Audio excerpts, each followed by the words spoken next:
Views and opinions expressed in this production are those of the individual and do not necessarily reflect the official policy or position of Shooters Nation or our sponsors. Information provided on this show is not a replacement for legal counsel or professional training. Listener and viewer discretion is advised. This is especially true on live shows.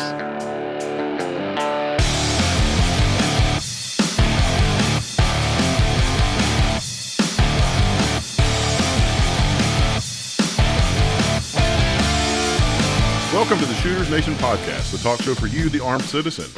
Join us as we discuss guns and gear, training, mindset and knowledge, industry news and buzz, and of course, the firearms culture. Be sure to join us after the show at shootersnation.com and become part of the Shooters Nation.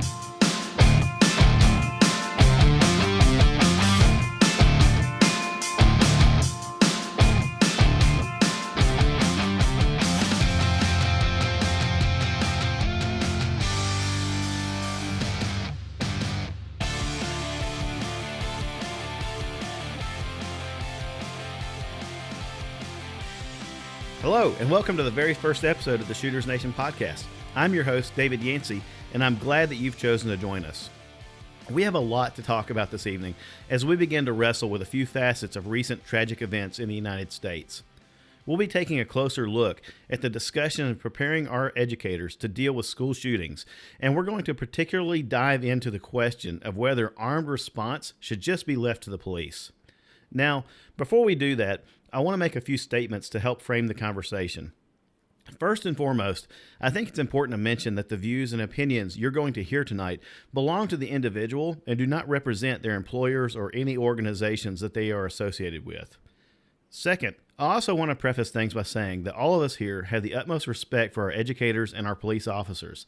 The last thing any of us want to do is give the impression that we're being hypercritical of either, but rather, my goal for our discussion tonight is to pull the issues apart and compare and contrast so that we can begin thinking about these issues a little more critically. So, tonight we have with us Eddie Mickle from Tennessee Gun Owners. Eddie, how are you? Doing great, David. Always a pleasure to speak with you. Good opportunity to catch up and go over all the changes in the world in Tennessee and in our own lives over the past few years. I'm looking forward to this conversation. We've got a couple of great guests, it looks like, so I'm interested in learning something. Yeah, I'm excited, man. I'm really excited. I'm glad to not be the smartest guy in the room, you know, so that's going to be fantastic. I've got four guys that are way smarter than me, so that's going to be fun. Gordon Revels, you're also with TGO. Good evening, Gordon. How you doing, David? Wonderful to be here. Looking forward to the great conversations we always have, and looking forward to learning. Absolutely. You and me both. Tonight we also have Mark Lancaster from Squared Away Customs in New Hampshire. Mark, how are you, man? I'm doing good. It's finally starting to warm up a little bit here in New Hampshire. The snow's almost gone, which is pretty awesome. So, you know, it's interesting when you can talk about warming and still use the word snow in the vocabulary. You know, so it's been over 30 for at least 4 days now, and I still have a 6-foot snowbank outside my window right here. So. I'm not jealous of you. There's a lot of times in Tennessee that I wish that we got more snow, and then when I hear 6-foot snowbank, I'm kind of no, you can keep that. So, I'm very dealing good. with mud. Yeah, I mean, I think it was like in the 70s here today, so it's pretty nice. So, yeah, I'll just stop there, and I'm not going to make you feel any worse about that. Tonight we also have Randy Harris. Randy is an instructor with Suarez International. Randy, good evening. How are you, sir? I'm fine. Thanks for asking me to come aboard and give an opinion or two. Absolutely. Well, you know, that's what it's all about, right? So, you know, gentlemen, I think I'm going to just kind of set the stage a little bit, and then we'll launch right into the meat of the discussion. It doesn't take very much research to find out what's going on, you know, in the world today and what's at the top of everybody's mind. You know, honestly, it takes more effort to get away from it than it does to find it. And specifically, I'm talking about the two tragic school shootings that we've had within 60 days proximity of each other. You know, at the first of the year in January, we had a tragic school shooting at Marshall County High School in Marshall County, Kentucky, which is not very far from where I grew up. I grew up about 30 miles from there in a small town named Paducah. Back during the 90s, right before I moved out of Kentucky to move to Tennessee, we had the Heath High School shooting, which was one of the first ones that I would classify as kind of the modern era of tragic school shootings. And then, of course, this last week we had the horrible school shooting in Parkland, Florida. There are countless avenues to find political conversation about these things, and we may get into that aspect of this in a future conversation. Lord knows there are countless ways to analyze and dissect the political conversation as relates to the Second Amendment and protection of gun rights and things like that. But really tonight, I wanted to set that off to the side, partially out of respect and reverence for the victims and the survivors and their families of both of these events, pardon me, but also because I feel like we've got a good amount of brain power here tonight represented to talk about something that's a little bit more relevant to my life and hopefully to the lives of others that are listening. And that's really the practical side of how do you prepare? Can you prepare? And also, let's maybe dig in a little bit on this notion of arming teachers. And what does that mean, really? So over the past 24 hours, I've been fortunate to have some conversations with people that, honestly, they don't think like I do. And they've got different, unique perspectives. And one of them is a school teacher. And she was really challenging me on some of the things that, were being said in the media. A point was brought up about the Parkland shooting at Stoneman Douglas, and it was just simply this. The media has made it apparent that initially we thought one school resource officer, a sheriff's deputy, was outside the school or at least away from the initial points of contact when the shooter walked in. And I'll tell you, I'm not going to use this name. I kind of refuse to continue to give that guy notoriety. I'm one of the guys that's buying into this idea that, your 15 minutes of fame is driving some of these people to continue to do these things. So I personally am not going to name him. But so this SRO was, not in close proximity to him, outside of the area where the initial point of contact occurred, and chose not to go in and engage for at least 4 minutes. And then as the story began to, to continue to evolve, we learned that there were maybe as many as 4 sheriff's deputies that did not go in. And I'm going to offer that, as I understand it, the doctrine after the Columbine shootings was that, 1 or 20 of you, whatever the case might be, you're going in immediately, with no hesitation. If it's just one of you, guess what? That's the day it sucks to be a cop, but, quick, overpowering response is a better tool to use than setting up a perimeter and waiting for the odds to be in your favor, right? So Randy, as an instructor who has an amazing dossier of experience and things that you're known for teaching people. One of the things that you teach is that guns don't solve all your problems. That your brain's the ultimate weapon. That you should fight like a warrior and think like a scientist. Maybe let's just kind of dive straight into dissecting this subject about school teachers being armed. A thing that I hear a lot is that we should just defer our defense and our protection to the police officers. They're armed, they're trained, they're equipped to handle it. We just wait for them and we leave that in the hand of the professionals. So maybe a place to start is, in your experience, and Mark, I want to get your feedback on this too, because I know that training is something that's near and dear to your heart. How proficient is the typical police officer? The typical versus the atypical, I would say that guys like LAPD SWAT, they're excellently trained, technically and tactically proficient. Whereas, maybe an officer at a small department somewhere maybe just doesn't get the same level of training Maybe due to budgetary means, or, maybe due to just, inability to find the best training available. One thing to consider, though, talking about should we leave this to the police, the typical active shooter situation, if it only lasts 5 to 6 minutes and the police response time is 8 minutes, they're not going to get there in time in most likelihood. Mark, how about you? So you're from New Hampshire, and there's a couple 100 miles separating us from you. What's your experience been with the law enforcement officers that you've interacted with and shot with in your area?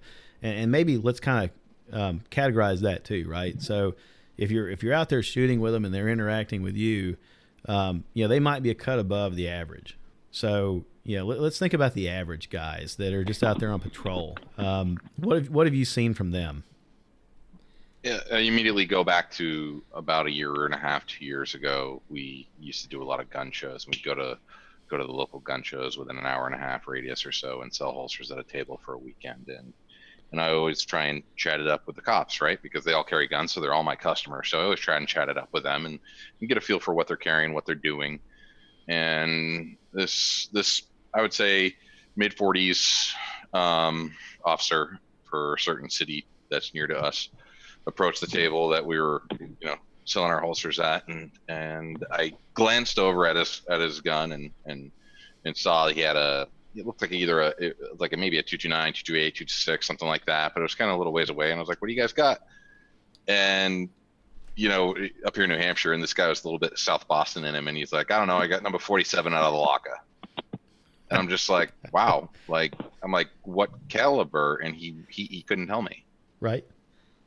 And it was very eye-opening. I was just like, wow, this is really surprising. And I started asking more questions, because I have a lot of cops in the shop on a regular basis. And I started asking the question, and it's like 30 or 40%. And granted, we're in New Hampshire, but at the end of the day, 30, 40% are carrying off duty. And that's in my area. And it just always surprised me. And, it's I know I'm at a bit of a different place in the country than some of these other areas, but we have a very large health system. Dartmouth Hitchcock Medical Center is about 15 minutes from me, and it's a very large hospital, trauma center, so on and so forth. And there was just an active shooter in there about 2 months ago, and so it's not like we don't have the stuff, but I think that was very eye-opening to the area and to the public here. Eddie and I, one of the first things that I remember of we've known each other for about 12 years now, I guess. And that's right. Eddie, we were fortunate to take some classes from one of the local Nashville area law enforcement agencies. And I don't know if you remember, but we had a couple of police officers that were there with us that weekend. Yes. Yeah, that was a fun time, actually. Every once in a while the pictures from that pop up in my memory. Yeah, I've it's funny, side comment there. I occasionally people will find out, at work, what I do outside of work. And my day job's nowhere near related to firearms. It's as far away from it as you could possibly imagine. And somebody will find out and they're like, "Hey, I heard that you're so-and-so and you run Tennessee Gun Owners." And, my thing is, yeah, how'd you hear that? Right. And so we'll start talking, and then it leads to guns. And so from those events, those training classes, I've got some really great photos of, my wife shooting a full auto Glock 18 pistol. And, that's just fun. You can show that and, but I think, one of my fondest memories of that class was being side by side, shoulder to shoulder with law enforcement officers. And honestly, some of them weren't all that good of shots, right? We had civilians in there that my impression was we enjoy shooting more than they are, and if you're there you're paying for it out of your own pocket, you're probably a quote unquote gun person, right? Exactly. Randy, you made a comment that really kind of brought it back to mind that, not all cops are gun people. It's a tool that they carry as part of their job, right? Yeah, exactly. I mean, not everyone joins and I'm saying this kind of facetiously, not everyone joins the police force to be a steely-eyed gunfighter. I mean, what do most people join the police force to do? To give back to the community, to, essentially step up and, be a good person and, make their community a safer place, not necessarily to go get in a gunfight. Right. So they, just a lot of police officers, we can argue, maybe spend less time on their shooting skills than maybe they should with a job that's as dangerous as that one is. So now, again, like I said, there are cops that shoot exceedingly well, but there are also it's like with anything, you're going to have a few at the very top, a few at the very bottom, and then a whole lot kind of in between.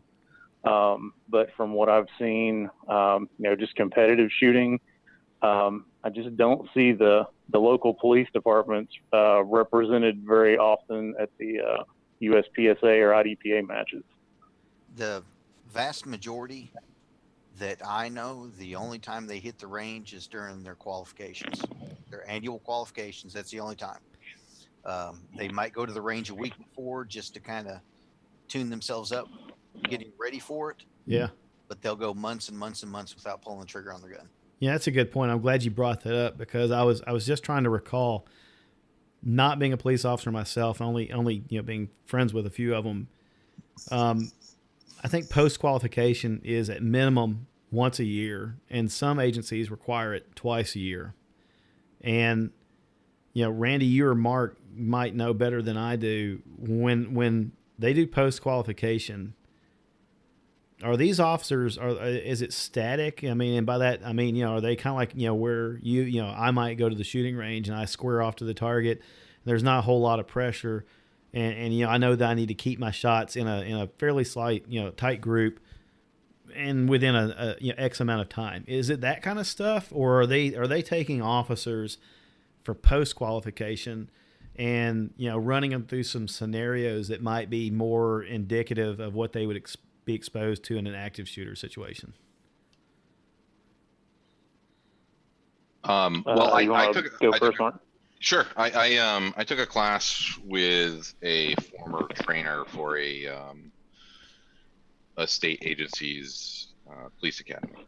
He was a firearms instructor there, and I it's a neighboring state. It's not New Hampshire. It's a neighboring state here, and I shoot with this guy annually. And I took a class with him this last summer, and we did the state police qualification when we started the class, and then after 2 days we took the qualification after finishing the class. Okay. And I shot a lot last year. I did about 100 to 110 hours worth of classes. That was a lot for me. I'm a business owner. I'm a dad. I'm a husband, and I have a cabin off the grid in northern New Hampshire on the border of Canada that I like to attend as much as possible. So that was a big summer for me for training because I got a lot in, and I was very surprised that after my first run, first day green, I ran through this first drill. And at the very end of it, he patted me on the back. He's like, "You just qualified for the state police." And I was just like, "Are you kidding me?" Like, first run, green, like I qualified. Like I threw 4 shots after out of the 40, or I don't remember what the drill was, but I was amazed. So I was just like, it's really that easy. There's 2 things I really want to pull out of that. 2 statements you said that I really want to make sure that everybody hears. That was 100 hours of training. That it sounds to me that's not 100 hours of just standing at the range, shooting a target to see how small of a group you can make. When I think about training, I'm thinking about the kind of classes that Randy teaches where he's going to stress you a little bit. Mm-hmm. Yeah, no, I trained with Ian Strimbecker, Rune Nation this year. I trained with Ian a lot. I trained with Rob Pincus. I trained with Steve Fisher. I trained with a guy named Mike Cicino. I this 100 hours of training with an instructor. This isn't me at the range by myself. Okay. This is 100 hours that I paid for. Okay. And then the other thing is that you, Green, with the 100 hours of training behind you, went in and shot a string of fire accurately enough within the right amount of time to have qualified you to be a member of the state police. Correct. Randy, I mean, what are you saying? I've got to think that this isn't a New Hampshire thing, that you're, I kind of think that you're probably seeing the same thing, but tell me if I'm crazy. Well, no, you're not crazy. You look at the typical people that are going to be your pool of applicants to be police officers. It's the general public at large that are interested in that. It's not just people that are interested in guns. So you're going to have a lot of what I might call remedial students that they're going to come in. So if the training's all geared toward, if you guys know who Bob Vogel is, Yes. He's actually a police officer in Ohio, or used to be. He's won several world championships. You've got guys at that level, and then you've got the folks who are, having to reshoot their qualification 2 and 3 times every time it rolls around, just so that they can keep carrying a gun at work. So it varies widely. But you can, with a little bit of internet looking around, just Google, you can pull up the FBI pistol qualifications. You can set that up, go shoot it, see how you do on it. I typically, we have a thing that we call our regional training days, which basically it's class, alumni from previous classes come out, and we just work on, different skills. We'll take a topic. Like today, we worked on what we call point blank pistol skills, which is all, inside 3 yards, working on it. But, we'll do days where we do nothing but shoot qualifications from different agencies just to see where these guys, come out on it. They all pass the FBI pistol qualification. Most of them come somewhere near passing the old Air Marshal qualification. The old Air Marshal qualification is probably one of the most difficult federal qualifications that there was. In fact, it was so difficult that they've changed it to a much easier one, and all my guys pass it. So that's just, something to keep in mind there. If you just Google a little bit, you can find what different agencies are doing. And it's not, for guys who have actually trained some, they're really not all that difficult, the standards. For people who've not trained at all, and don't practice, then yeah, it can be pretty daunting, and you might have to shoot it 3 or 4 times to pass it. I like that you made a distinction there between training and practice too. That's worth making a point in, because there's a lot of, especially a fair amount of exposure to the security forces and the active shooter training on base where I work as a contractor. I'm not part of the military or anything, but there's a lot of training that goes on that's very, very specific and very compartmentalized, that may or may not be role played. It's just a metric that's made.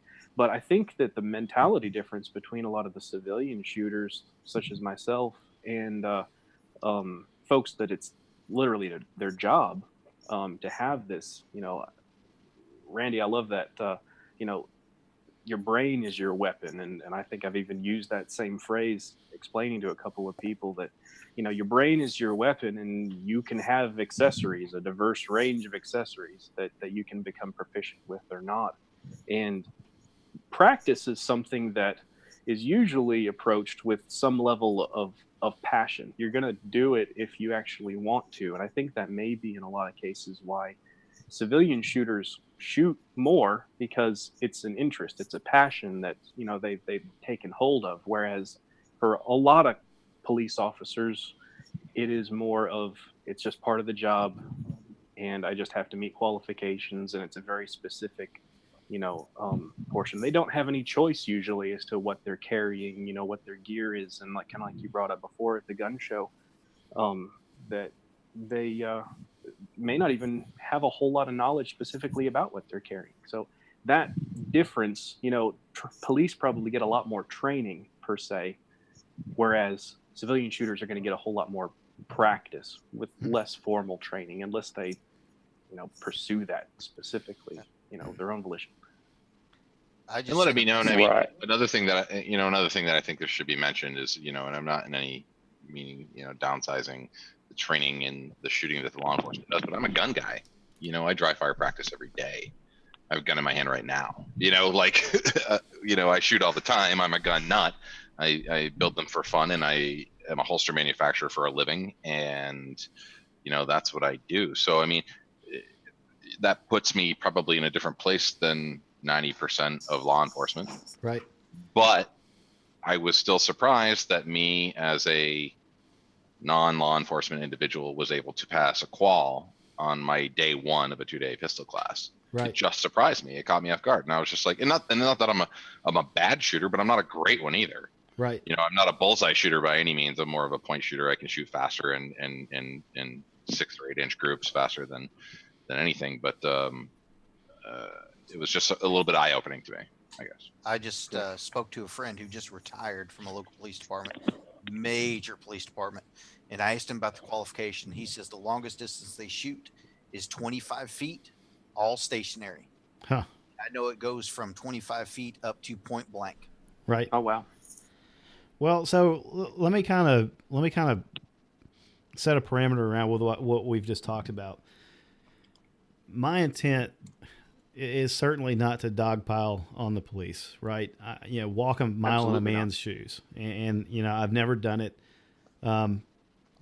Members of my family have, but that doesn't give me any qualification to talk about what they go through. So, I'm going to say that one officer not going into the school, individual problem. 4 officers not going into the school. I want to know more about that, and I'm sure that we're going to learn more about that as these events, become, a little bit more transparent to the citizenry, and these reports are filed and so on and so forth.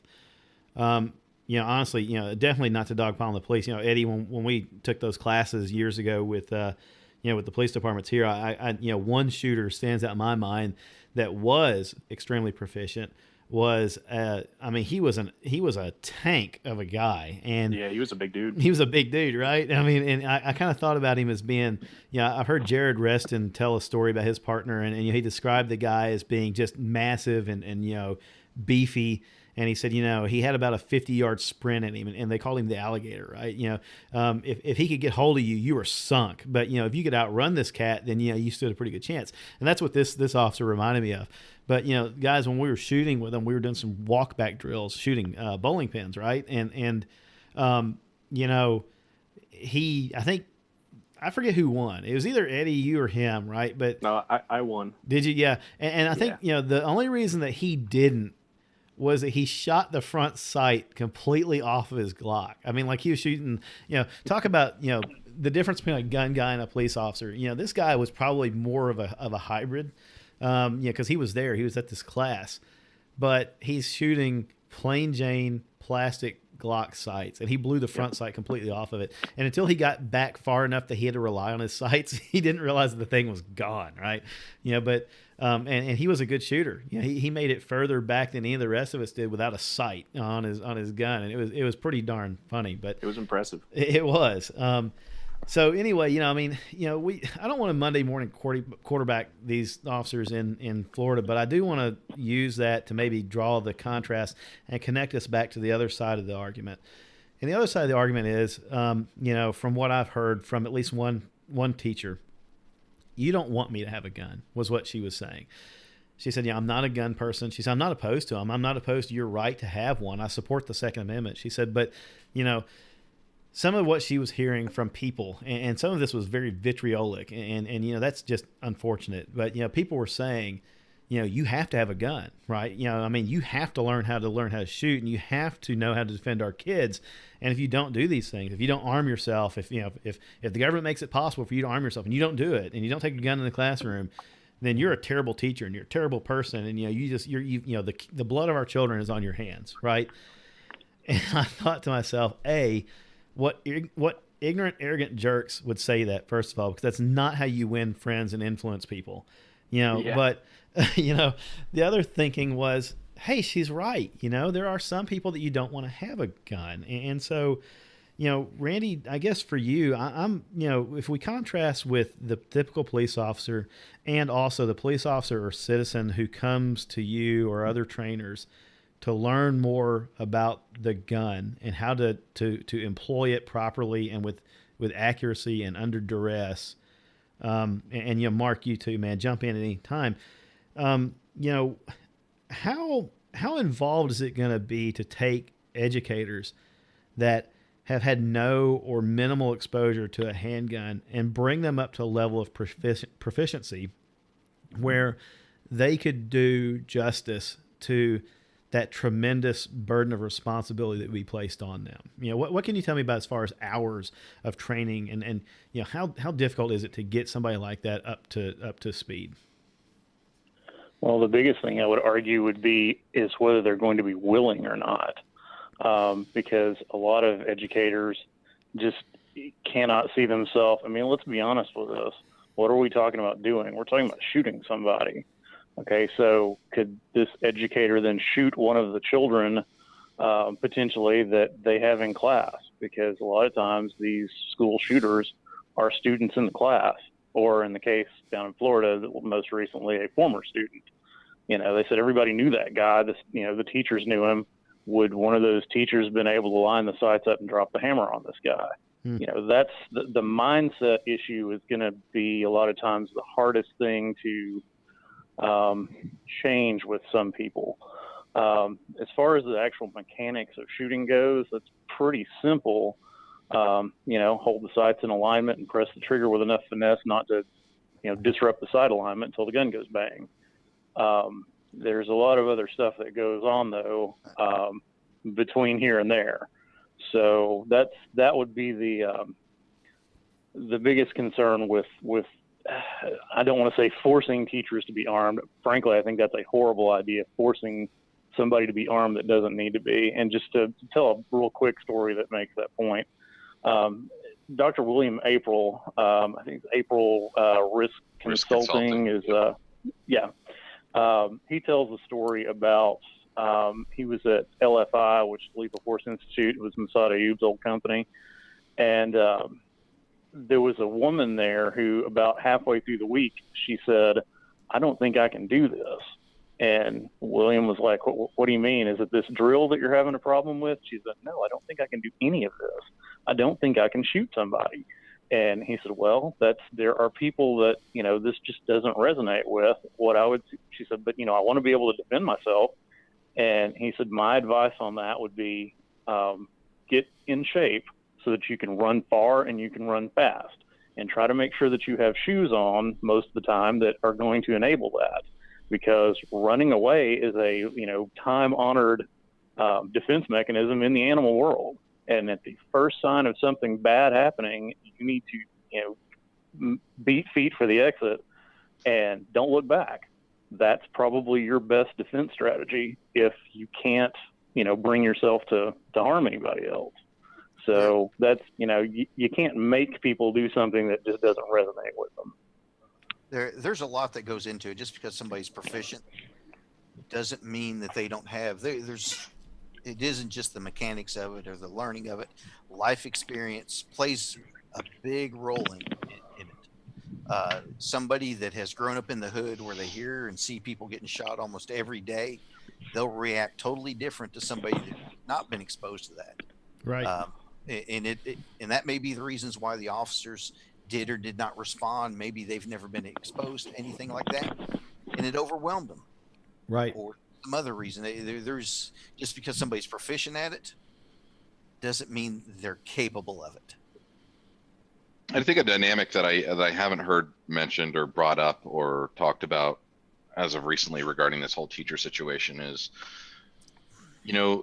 teachers aren't paid anything. They don't make any money, on the grand scheme of things. There's far more careers that they could go be and do with their education to make more money. So that tells you something right there. They're there for a reason. They're to better the children, to help the children, to to provide, more educated kids for America, so on and so forth, however, whatever the angle is.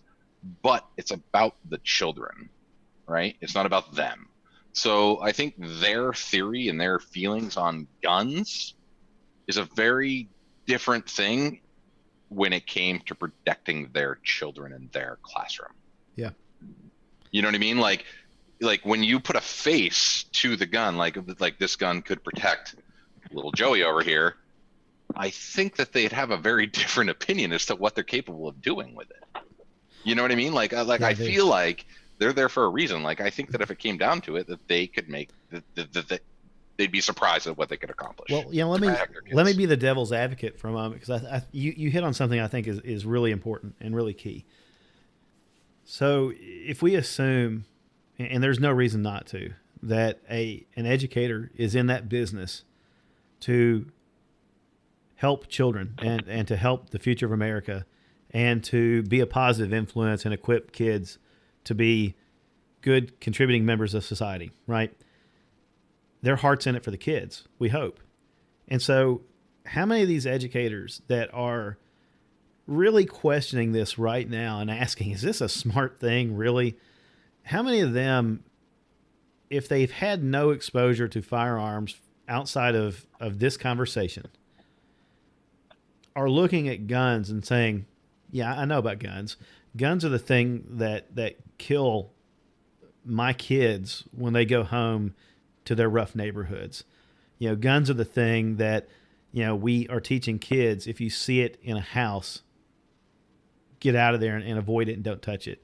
How many of these educators are reverting back to the one thing that they've known all along up to this point, which is we need to keep our kids away from them because that equals safety, right? So, and I'm just asking, just kind of open question, and we don't even have to answer that. I just want to address that because, as a parent who is a firearms owner, and I've got a 4-year-old daughter that, she will occasionally walk in when I'm doing dry fire training, and we do all the normal safety, precautions. Ammo's in the other room, guns unloaded. Depending on which one I'm using, there's even ways to block the hammer from ever hitting the firing pin so that it couldn't fire if it did have a round in it, right? So she'll walk in, and initially my thing was if I heard her coming, I just put it away so she couldn't even see it.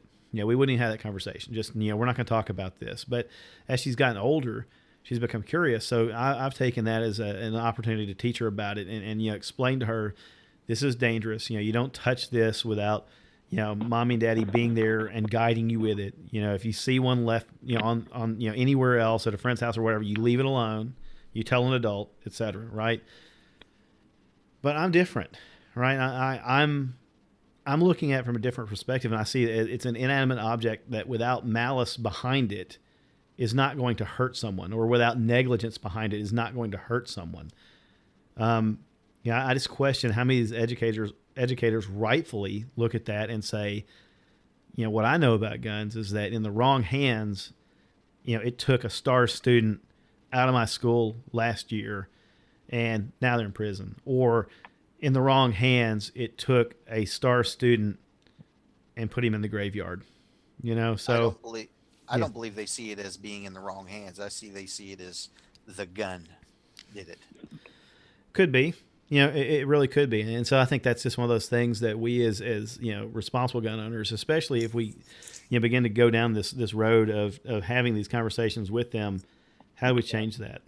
Yeah. Sadly, guns have basically achieved a mystical status in our society and even in the world, and that's kind of understandable because they are associated with strong emotions. Anybody that's lost a loved one because of that, anyone who's had family members go off to war and use them or seen them used, they evoke emotion, and that's what the media has grabbed a hold of. That's what we're living through right now is the raw emotion of the loss that's felt, the anger at, hey, what can we do about this?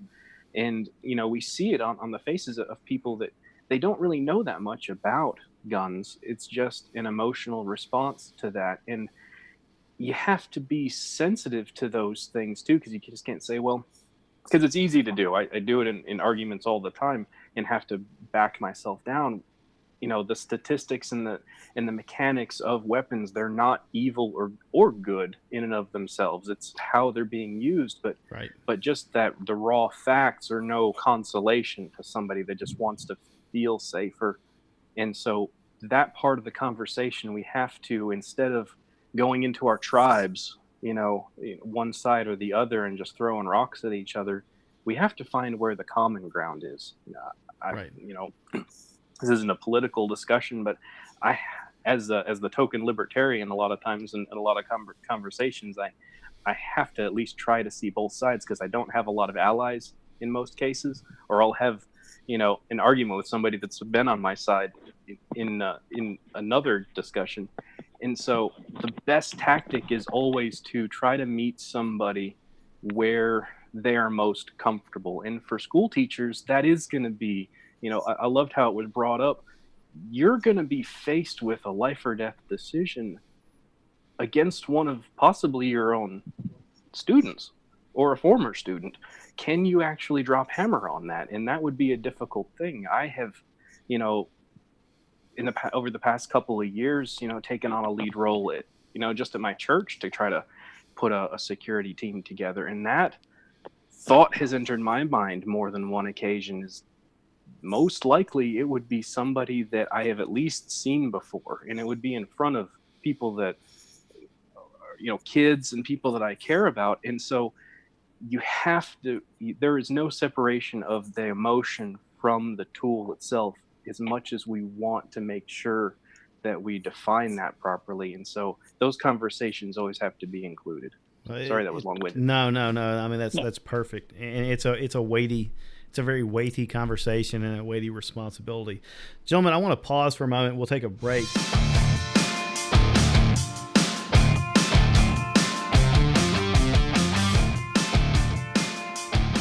Hey folks, David here. I want you to think about the handgun you carry for your own protection, and I really want you to think about the holster you carry it in. Do you have trouble concealing your handgun? Does it feel like no matter what you do or how you dress, it's painfully obvious to everyone that you're carrying concealed? Well, I want to take a moment to introduce you to Squared Away Customs.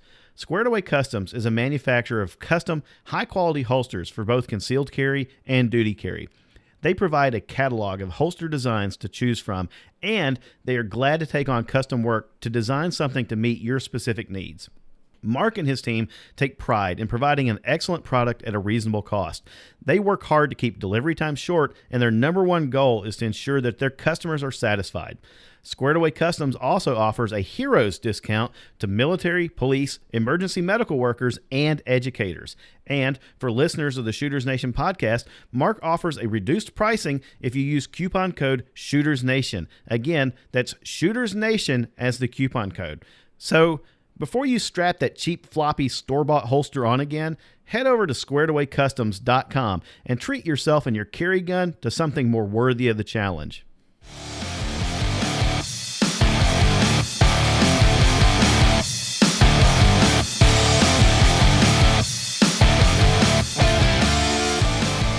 Welcome back to the Shooters Nation podcast, everybody.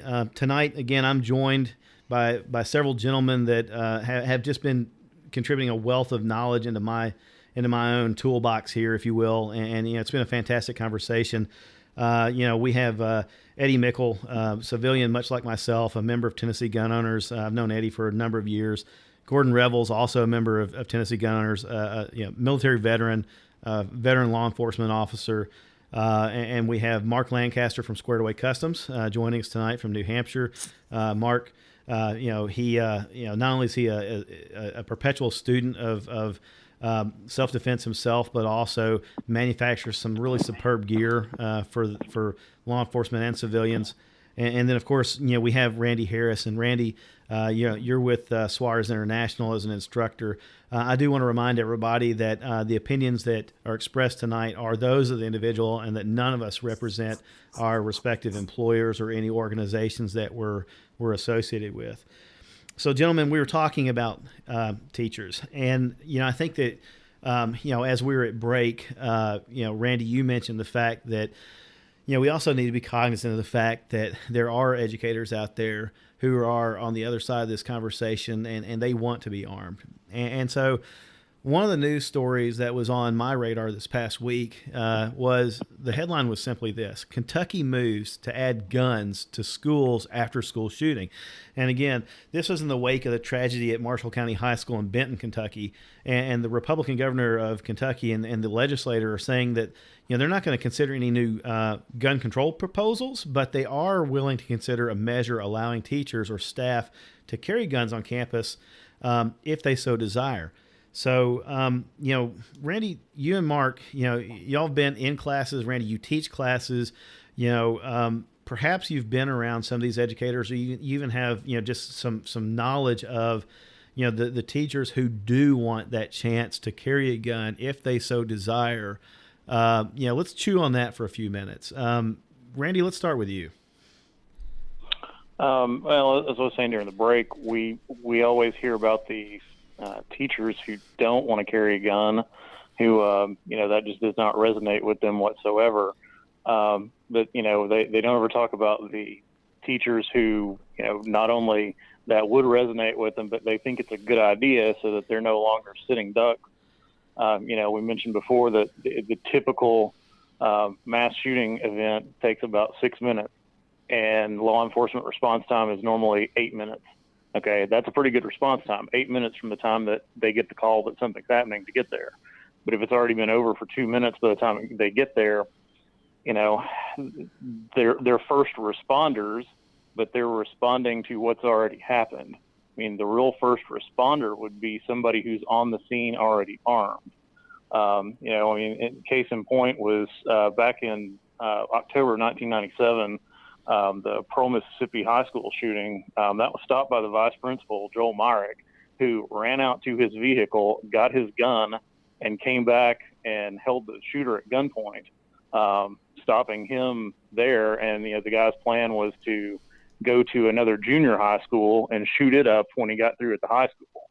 So, who knows how many lives Joel Myrick saved that day. But nobody ever wants to talk about that because that's, he's an anomaly. That's, that he got lucky or whatever. But clearly in that particular case, a teacher, or in that case, a vice principal, being armed and having the firearm there with them, he was able to stop it before, more lives were lost. I personally think that's a win. Mark, how about you, man? What have you seen in classes? Not so much in classes, but as Squared Away Customs, we have what's called the Hero discount. And the Hero discount is a 15% off for any active U.S. military, veteran, U.S. mil, law enforcement, EMS, fire. But we also include educators.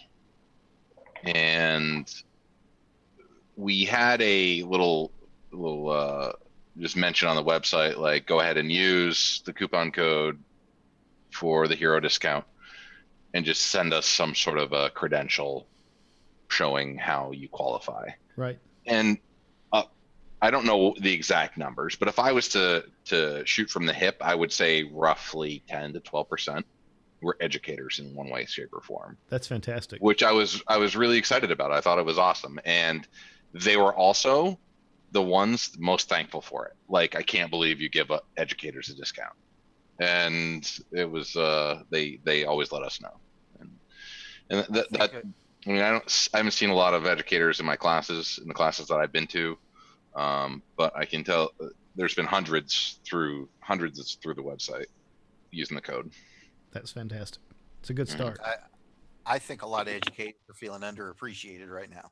Absolutely. They don't get paid enough, and anytime they get anything that they should get anyways, they're very grateful, very thankful. They're going out and they're buying their own school supplies because the government won't. The government will not supply them what they need, so they're going out to pay out of their own pocket. And so anytime anybody can throw anything back at them, they're always grateful, always. Gordon, you hit on something that I had kind of jotted down as a note earlier.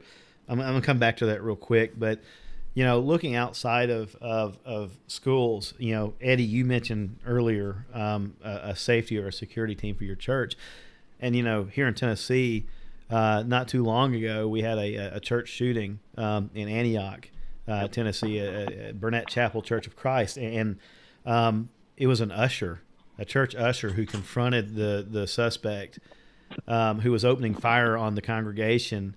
And this usher went out to his car and grabbed his gun and brought it back in and held that gunman at gunpoint until the law enforcement arrived. And anecdotally, I've often heard, what stops a bad guy with a gun is a good guy with a gun. And I think some of our listeners who might be on the other side of the gun control debate might, say, bunk, right? I don't know. Is that true? As I work through it and even think about the active shooter incidences that I'm aware of, it was always a cop with a gun who was at the conclusion of that, right? Whether the whether the shooter himself or and I say himself, I'm not aware of any that were female, but whether the shooter took their own life or surrendered or was eliminated by the police, it was because they were confronted by someone with a gun, and so and most recently, even the church shooting, it was horrific in Texas. I mean, that was right, stopped by a fellow with an AR-15 that went out Yeah. of his way to go chase him down the road and make sure that he got stopped.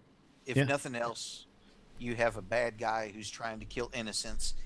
If you fired him, at least he's going to be distracted at a bare minimum.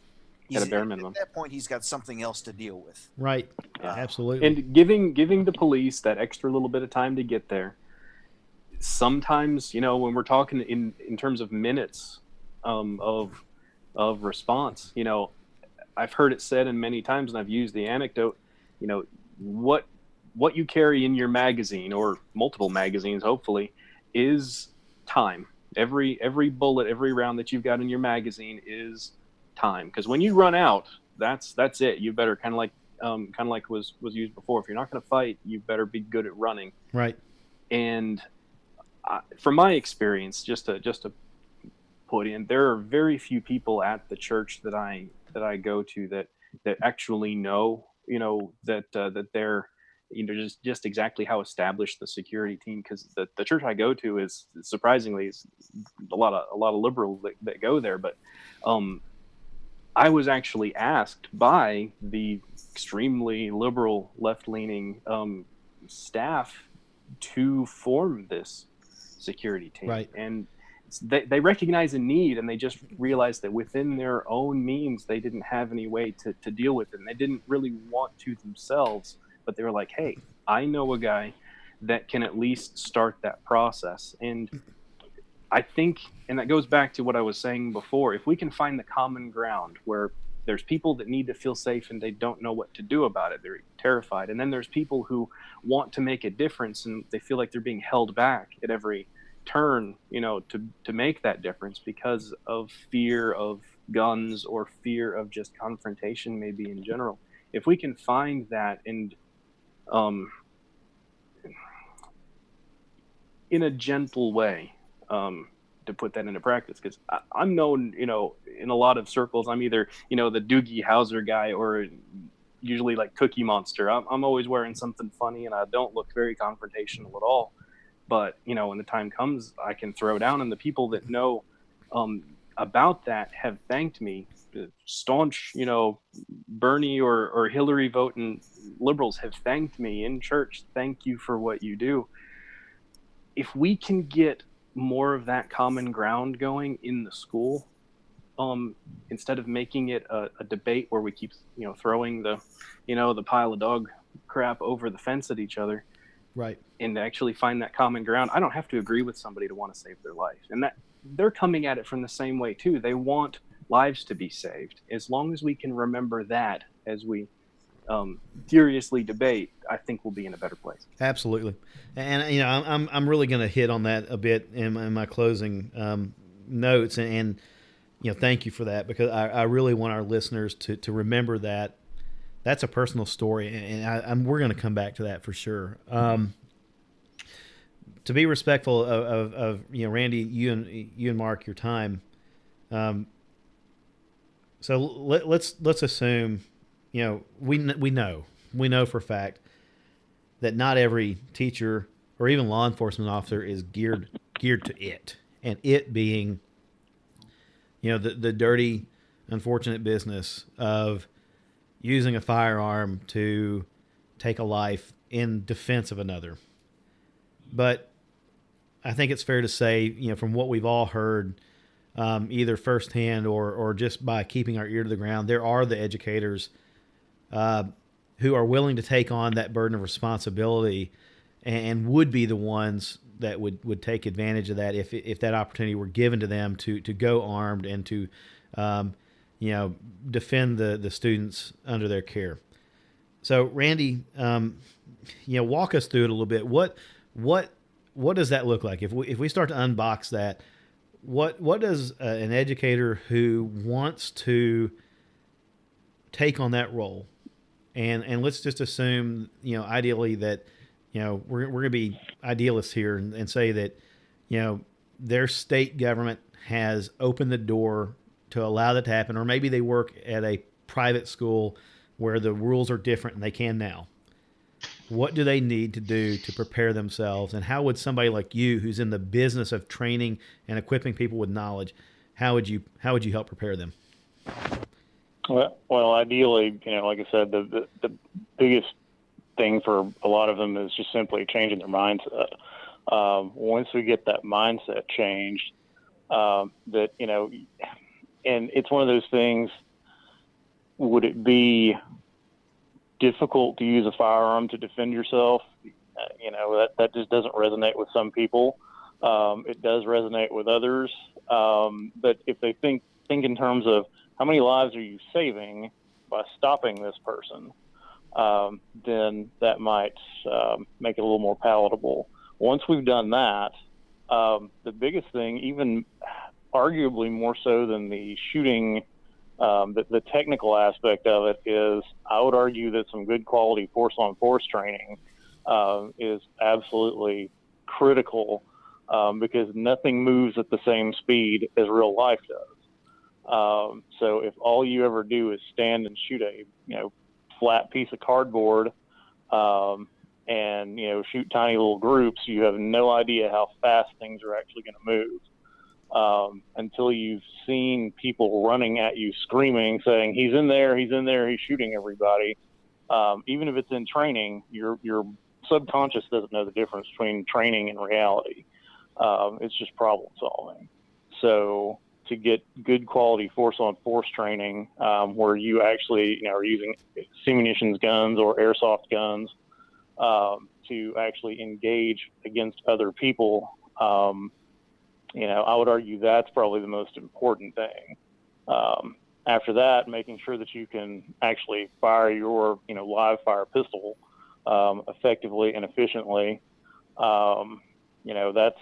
Those are probably our keys there to it.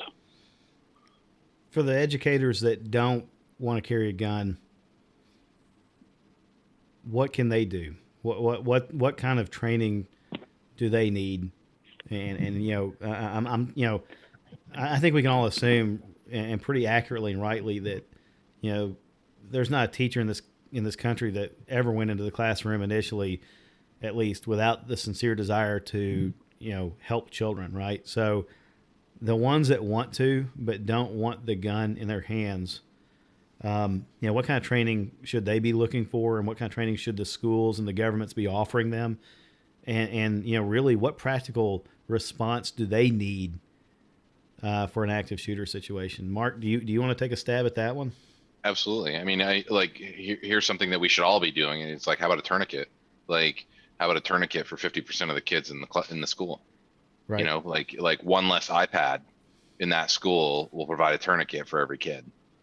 You know what I mean? Exactly. Why not have tourniquets? Why not have training for the teachers to be able to apply a tourniquet? If you can't pull the trigger, if you can't protect because I look at it as like, if I'm a teacher and somebody comes in there, I'm not protecting myself with the gun, I'm protecting my kids with the gun. Right. And if I'm not capable of doing that, then what's the next best thing? And that's rendering aid. Randy, what do you got? And I think it's. I was just going to say, the cat tourniquets, they're like, $30. The schools could probably buy them in bulk and get them for $25 to $22. you can buy a lot of tourniquets, for not a whole lot of money.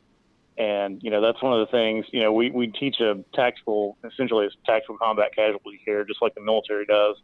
They found that an extremely large number of people that died from wounds in the global war on terror the first few years died from extremity wounds that would have been able to have been prevented with proper use of tourniquets.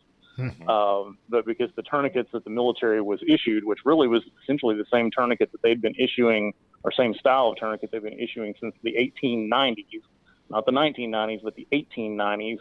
And so much so that the corpsmen, basically when they were trained, they're like, okay, here's your tourniquet, but you're not ever going to use this because it's awful. With the better tourniquets that they've had in the last 10 years, especially the combat application tourniquet, CAT tourniquet, they're saving lives overseas. They would save lives in schools. So I agree with him 150%. The teachers need medical, and again, they don't have to perform surgery. They're just keeping people alive until the EMTs get there. Everybody should have a tourniquet.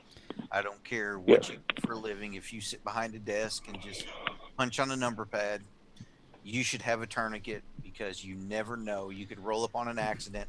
Somebody's got their arm severed. You're 10 times more likely to use a tourniquet in life than a gun.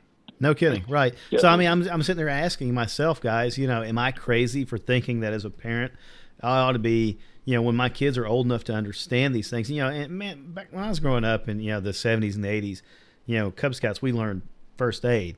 We didn't learn first aid like, hey, Bobby has a gunshot wound, how are you going to deal with it? It was, Bobby gets a heat stroke, what do you do, right? But I'm thinking that times have changed, and we have to kind of live in the world that we live in. As a parent, I should probably be thinking about getting my kids, when they're old enough to understand these things and execute these skills responsibly, get them a tourniquet, get them the training, show them how to deal with some things like this. I hesitate to say it because it's almost like, we're going to start scaring the heck out of our kids. But man, Mark, your point's dead on. I think basic first aid skills, you're far more likely to need to use those than you are a gun. My friend Jason has a pretty prominent Instagram page, and he was a former he was law enforcement in Florida, and he's retired now, but he has about a 10-year-old daughter, about the same daughter's the same age as mine, and he had a quick 60-second video where he walked into her room. She's playing Legos, and he throws a tourniquet on the floor and drops to the ground and has a false bleed in his thigh. You're kidding me. No. I saw that. That was awesome. And he dropped to the ground, and she grabbed the tourniquet, dropped the Legos, grabbed the tourniquet, wrapped up his leg, and completed the tourniquet inside of a 60-second Instagram clip. Right. And that thing, it was in like 24 hours, got like 8 million views. And I've never seen it, right? But I'm gonna go out on a limb. I'm gonna say that, they turned that into a game probably. How quick can you do this, right? Yeah, no, absolutely, absolutely did it, absolutely, right. Yep. And Jason, absolutely, that's not traumatic to a kid. If you turn a learning experience on a terrible subject into a game, and you're gonna leave out the blood and the gore and everything else, and you say, okay, 60 seconds, go, right? That's awesome. Life isn't snowflakes, right? Like you need to. These are conversations that need to be had. Life isn't all snowflake, right? And I think kids are not as scared of doing stuff like that. Yeah. Some adults are. Right. Yeah.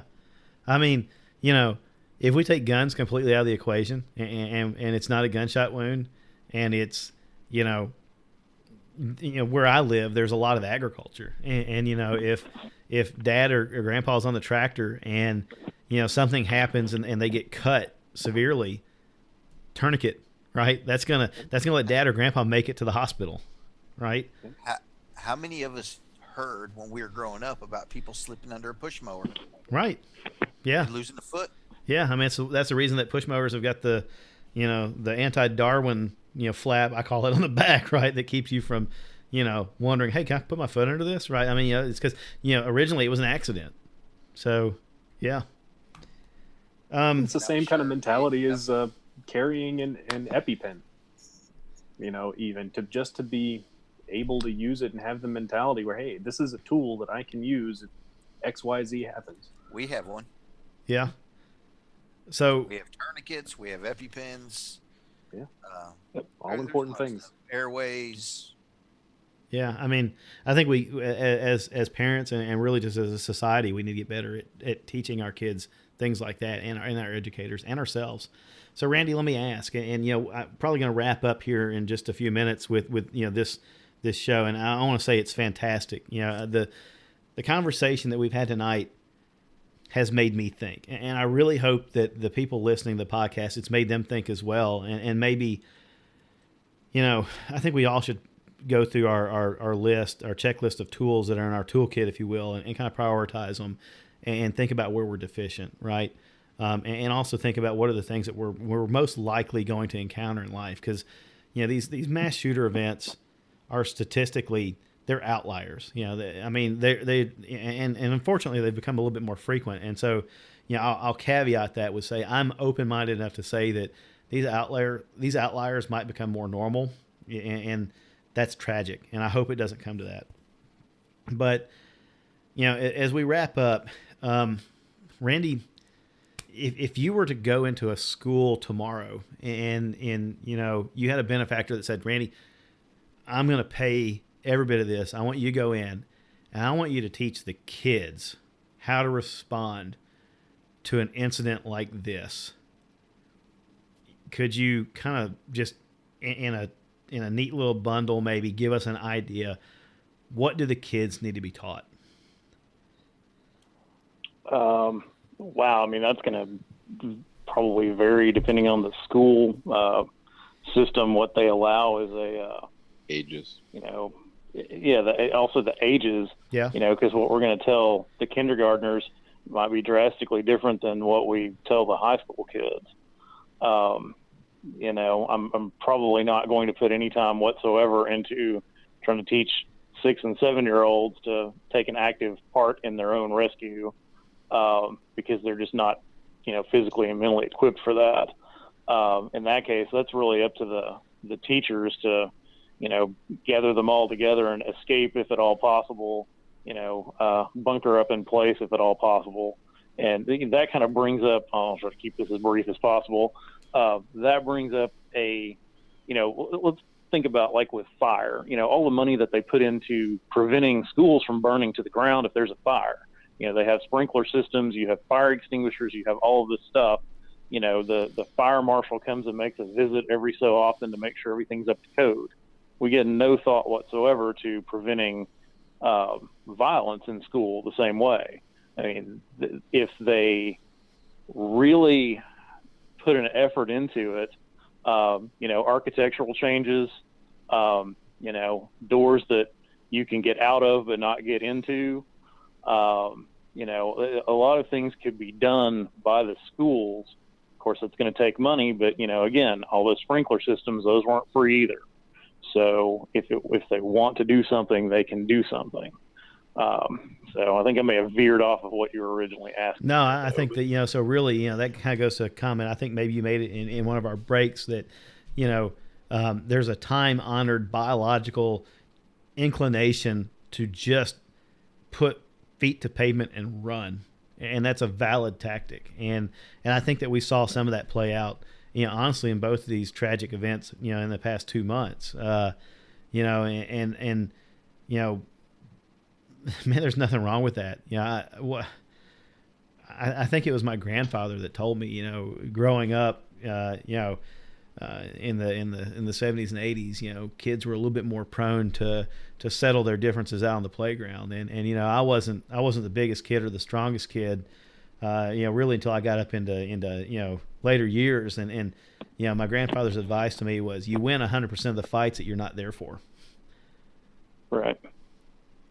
And some of the simplest things that need to be done are really, as far as running, teach the kids what direction to run. Give them a path out, like we do for fire drills that was brought up. It's a perfect analogy. A lot of the confusion that has been, noted to happen in these, school shootings is the kids don't know exactly what to do first. Yeah. And they have to know what to do at least first.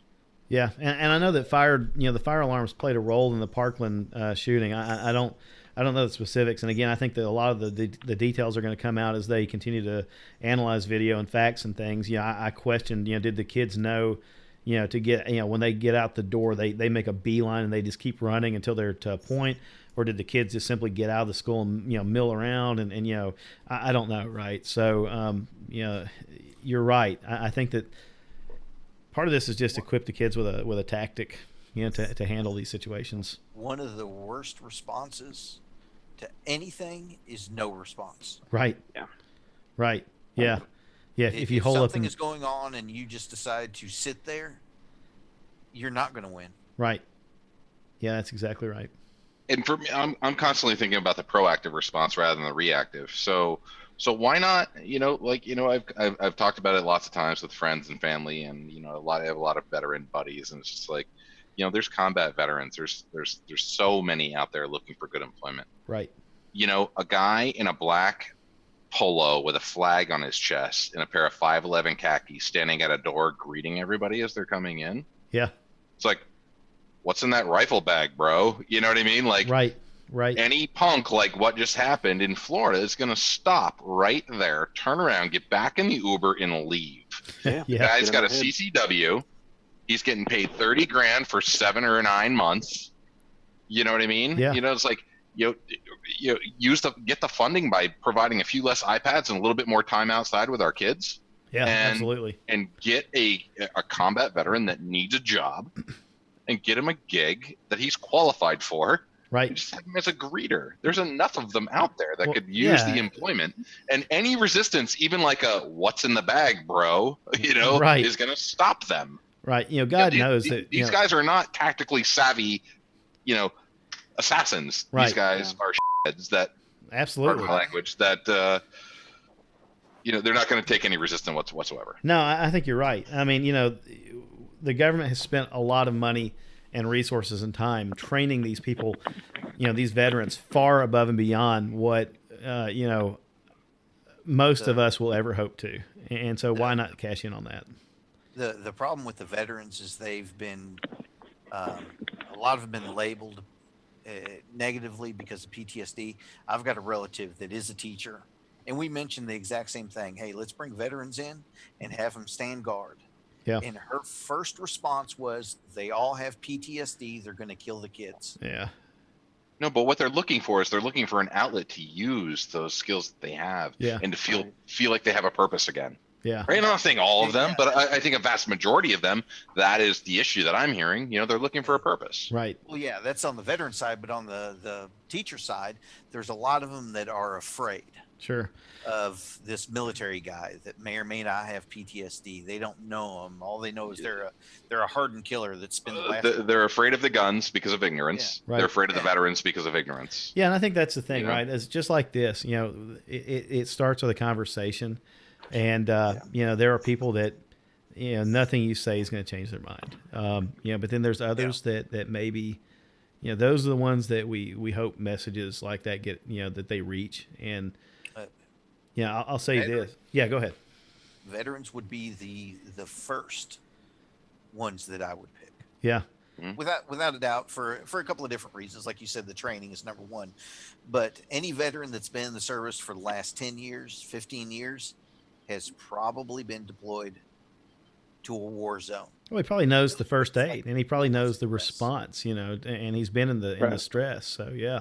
And a different dynamic is sorry to cut you off, but a different dynamic and a different idea of how to get this, funded. Like, have a guy that is stationed in a recruitment office.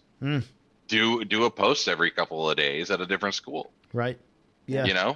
Guess which day of the week he's recruiting. This probably wouldn't be great for an elementary school, but for high schoolers, you're helping. You're getting to know these kids. You're shaking hands as they come through the door. You're helping in the recruitment process, but you're also keeping the school safe. Nobody's going to come barge through a door. You got guy in ACUs at the front.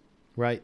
It's just not going to happen. I was thinking about Eddie's comment earlier about being on the church safety team. I've got friends that do that, and one of them made the comment. He said, my job, my tactic, if you will, is that I want to be friendly and I want to be personal. I'm like an usher. He said, if you look suspicious, I'm going to be even more friendly, and I'm going to be very interested in you, and I'm going to welcome you, and I'm going to shake your hand. I'm going to look you in the eye, and we're going to talk about whatever it is. And it might be, hey, I noticed that you've got a bulge in your coat. Maybe are you carrying a gun? Do you have a permit? With a student, it would be, hey, what's in the bag, man? What's in the bag, bro? So, yeah. What's in the box? What's in the box?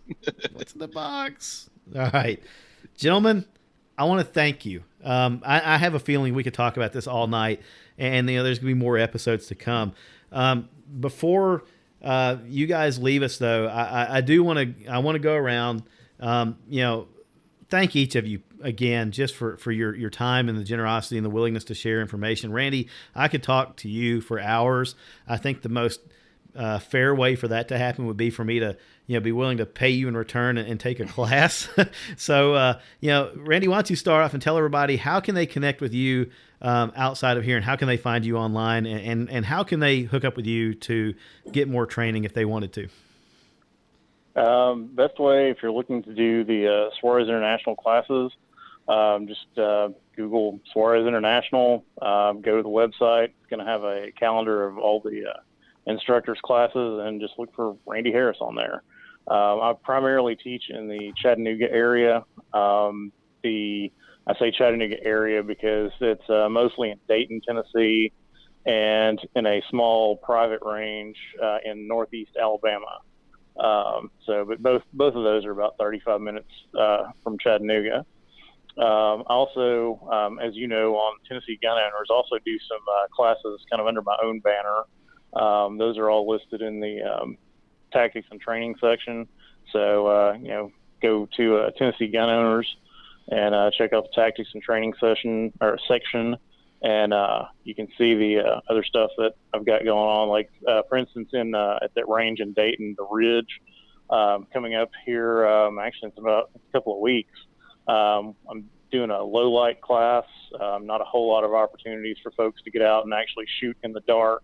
But Bill at the Ridge is extremely accommodating with that.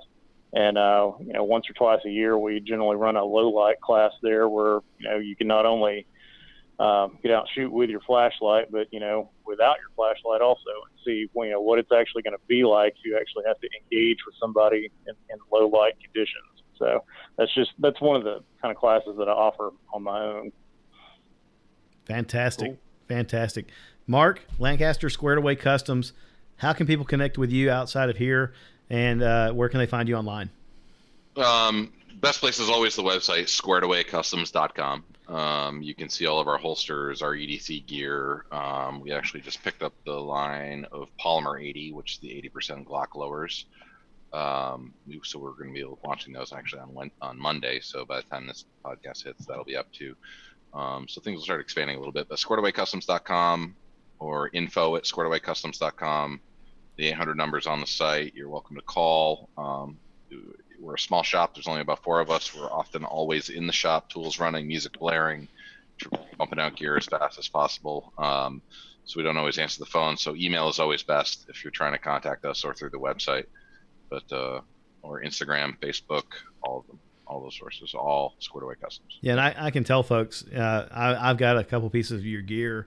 My wife has one of your holsters for her HKVP9.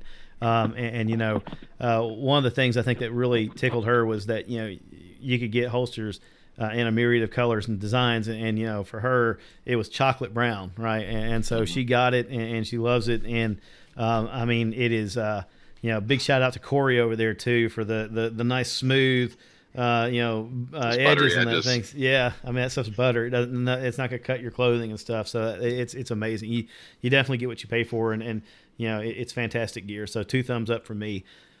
Thank you. We also have a coupon for the listeners. So Shooters Nation will get you 15% off the website. So fantastic. Shooters will be the coupon code. All right. Go ahead and use that and save some money on your checkout. Awesome. Yeah, I'm all about Is that good for us too? Absolutely. Absolutely. Right. Yeah, you guys need to head over there. I'm serious. He's got some really good gear. It's great. So, Gordon, Eddie, I think probably safe to say that the safest place to find you guys is over on Tennessee Gun Owners. Yep. But yeah, between that and just Facebook and Instagram under my name. Fantastic. Tennessee Gun Owners, Shooters Nation. Yep. I'm Dolomite Superfly across the web. I'm members of tons of websites. I'm the only one that's Dolomite Superfly. Or you Yeah. can find Gordon Revels on Facebook. Message me. I answer pretty quick. Very cool. Yeah, I mean, I don't want to divert a bunch of traffic to you that you're not expecting, but Gordon has been just an absolute go-to for me in questions about the AK platform, and there's a good chance that any of you out there that are shooting 300 Blackout, you might be benefiting from some of Gordon's work. He's developed some rounds for that have been picked up by manufacturers, some loads, some projectiles and things, and if you like to shoot a heavy round, slow subsonic, and you might have something in your gun that you can thank Gordon for. So anyway, that it's fantastic. It's a 265 grain bullet that's 3 years in the making. It got picked up by Acme Bullet Company out of Wisconsin. It's for sale on their website. It is the heaviest cast bullet that you can get for the 300 Blackout. Amazingly accurate, hits like a ton of bricks. That is fun. I love subsonic stuff that hits hard. So that's great.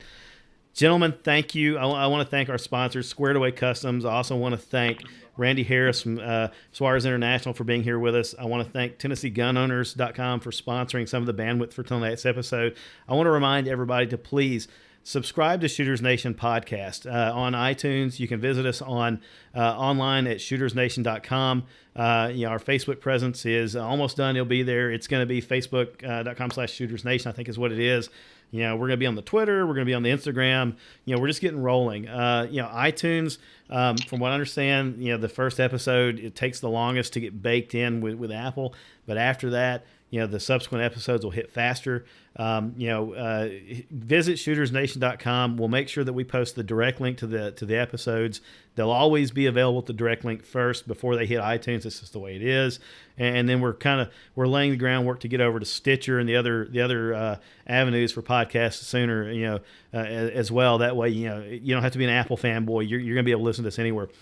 Gentlemen, thank you once again. I cannot express my gratitude deeply enough. Thank you for taking a chance on the podcast. Thank you for being here with us tonight. Thank you for sharing, the information with us that you did.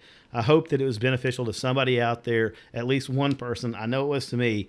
So thank you again. I look forward to having any of you back on anytime that you would like to be back here with us. And hopefully we'll talk again soon and we'll pick up this conversation. For everybody else, that's it. Good night. We'll see you soon. Subscribe to the podcast. Next episode should be hitting within the next week to 10 days, I hope. But just keep watching for it. We'll be out there. That's it. In the meantime, please, everybody, be safe.